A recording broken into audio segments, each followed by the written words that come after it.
Hello, I'd now like to talk a bit about the case study at Savernake Forest, where we have been doing work with Forestry England for a number of years now. Firstly, let me explain what Savernake is and where it is. It's a very large block of ancient woodland just in North Wiltshire and south of Marlborough, and it's reckoned to be one of the oldest forests in the UK, with records dating back to 900 AD. It was a hunting forest for many years, and Henry VIII has been known to be one of the people who used it. Today it's privately owned by the Earl of Cardigan, and Forestry England has leased it 3,500 acres of the forest to produce timber. But the forest is also a designated SSSI for its lichen community and important plant area. So plant life has had an interest in its long-term management.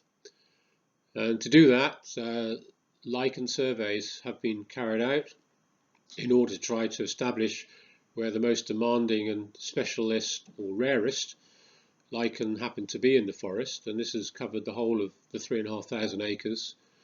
And this work was then followed up with an ancient tree survey, which, in order to try to match up where the fungi were on while the lichen were on those individual trees, those trees were recorded on GPS, and the surrounding environment and their condition was also noted, so that management recommendations could be passed back to Forestry England.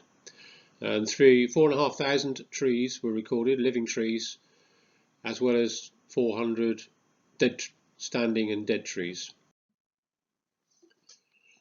Within Savernake Forest, we've got a number of target species, and these include barberstool nocturnal bat, the lesser spotted woodpecker that has been recorded there, and I've seen a number in the past, and the oak polypore. We think that Hericium erinaceus was also recorded there in the past, and this is one that we are trying to reintroduce. Other target species including a lichen called Basidio incompta, and it's called the sap groove lichen because it likes the nutrient runs and wound tracks on trees on a more basic bark, such as horse chestnut and field maple. And then there are a number of other lichen which are equally rare and demanding, and they need open grown trees with light to the bark. And the issues that we found while doing the work at Savernake is very much the change of land use and the change of management in the forestry that has introduced many shading trees, such as conifer and beech. They're faster growing than the ancient trees, which have been rather enclosed and enveloped by these trees. And the lack of light has meant that the trees have suffered. They've suffered from stress, and they've also become overgrown from the base, where the lack of grazing has meant that understories such as bramble have grown up to 3 or 4 meters above the stem. The continuity of habitat is an important factor because over the years many trees have been felled, and a lot of those would have become ancient trees and been a generational bridge between the very ancient trees and the younger ones. But because a lot of them have been removed, it's important to try to identify recruit trees that have a suitable architecture and manage so that they become ancient and veteran.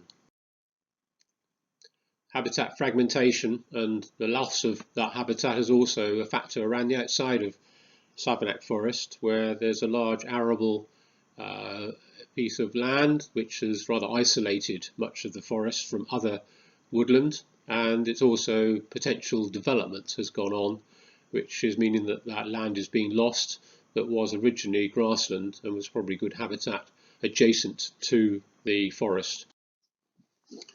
The demanding lichen species, they need very old bark, corky bark, neutral, base rich, and it needs to be open to the light, and this is where these specialist lichen are found. Within the forest there are some missing components. We certainly want to see more recruit ancient trees, and those aren't the straight ones growing up like lollipops. They're the crooked ones and the ones that are leaning. and we need standing and fallen deadwood to be retained, which is being done, and it's an important factor to ensure that that element of the forest continues to gradually evolve over time, and that there's always plenty of decaying wood. And the other component is having an adequate nectar source. Hawthorn trees are particularly good for this, but also umbellifers and other shrubby plants. So it's important to try to make sure that they are not removed as scrub management, but retained. And the fungi which are within the woodlands are an important factor, as I mentioned earlier, so we need to make sure that we understand better their colonies and that their conditions are right, and that heartwood is freely available to them all the time.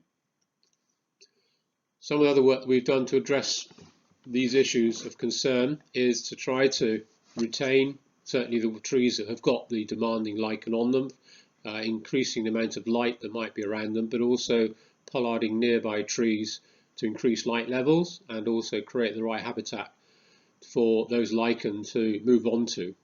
But many of the elm trees was the favoured tree that the Basidia incompta preferred, but it's now jumped to the field maple, so it's now serving as a very important alternative.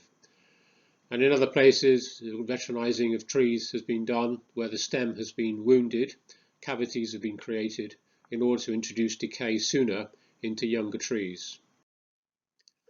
Inoculation of fungi has also been done, as mentioned earlier, to introduce the decay to beech trees, and invertebrate surveys have been carried out using vane traps, and all the work has been recorded on GPS so that there's a long-term record of exactly what and where these species are found. We've also carried out bat surveys using audio moth detectors, and we found a good range of bats travelling through the central part of the forest where most ancient trees are, and they also seem to be doing very well around some of the trees that have been haloed. We've looked for the oak polypore, and we were successful in finding it on at least one tree. We want to try and find more.